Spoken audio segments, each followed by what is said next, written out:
ଦୁଇ କୁଚ ଅଛି ଲକ୍ଷ୍ମୀର ତୁମ ହୃଦୟରେ ଦୁଇ ସ୍ତନ ପଦସ୍ତରା ବୋଲି ବୋଇଲେ ସେ ଅଛି। ଭଗବାନ ବିଷ୍ଣୁ କହିଲେ ଲକ୍ଷ୍ମୀ ତମର ମୁଖ ଗୋଟେ ପଦ୍ମ, ତମର ହସ ଗୋଟେ ପଦ୍ମ ଏବଂ ତୁମର କୁଚ ଦୁଇଟି ବା ସ୍ତନ ଦୁଇଟି ସ୍ତନ ପଦ୍ମ ବୋଲି ସମସ୍ତେ କହନ୍ତି। ଏ କୁଚ ଦୁଇଟି ମଧ୍ୟ ତୁମର ପତ୍ର ପରି ଦେଖା ଯାଉଛି। ତୁମର ଶରୀର ପୁଷ୍କରଣୀ ମଧ୍ୟରେ ମୁଖ ପଦ୍ମ ହସ ପଦ୍ମ ଏବଂ କୁଚ ଦୁଇଟି ପଦ୍ମ ଦୁଇ ରହିଅଛି ତୁମର ଶରୀର ମଧ୍ୟରେ। ଉପସ୍ଥିତ ମୋର ପଣ୍ଡିତ ବର୍ଗ ଏ ସମୟରେ କାର କଲେ ଚାରିଟା ପଦ୍ମ ମୋର ଅଛି ବୋଲି ଭଗବାନ ବିଷ୍ଣୁ ମତେ ପୂର୍ବରୁ କହିଥିଲେ।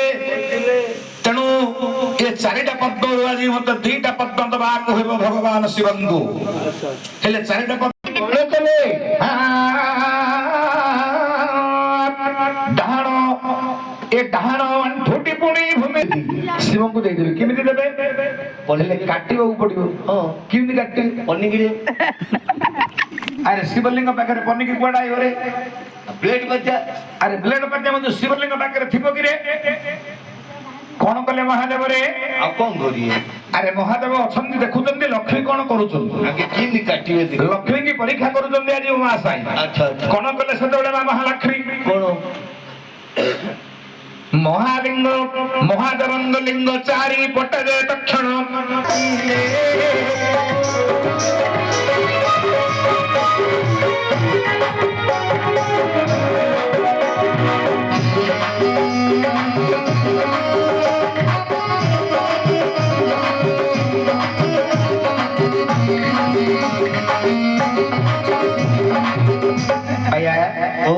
ନଖରେ କାଟିଦେଲେ।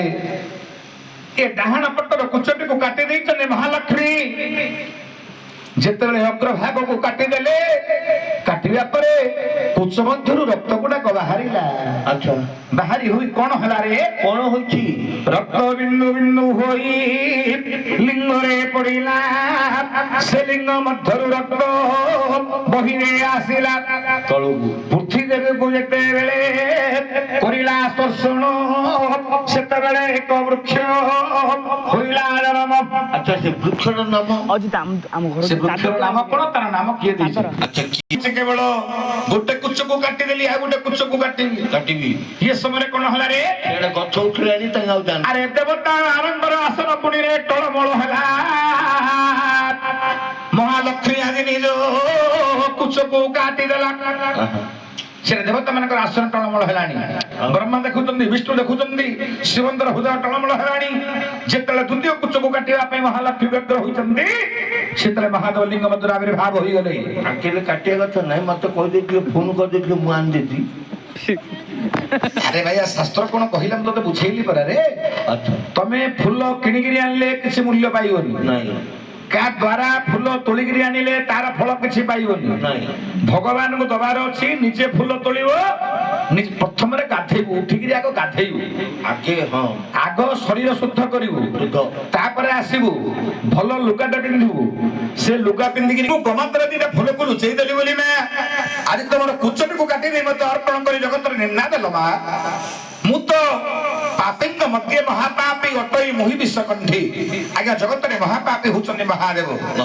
ଏ ଜଗତର ଯେତିକି ପାପ ମହାଦେବ କରିଛନ୍ତି, ଗୋହତ୍ୟା କଲେ, ବ୍ରହ୍ମ ହତ୍ୟା କଲେ, ସ୍ତ୍ରୀ ହତ୍ୟା କଲେ, ମାତୃହରଣ କଲେ, ଆହୁରି କଣ ପାପ କରିଥାନ୍ତେ?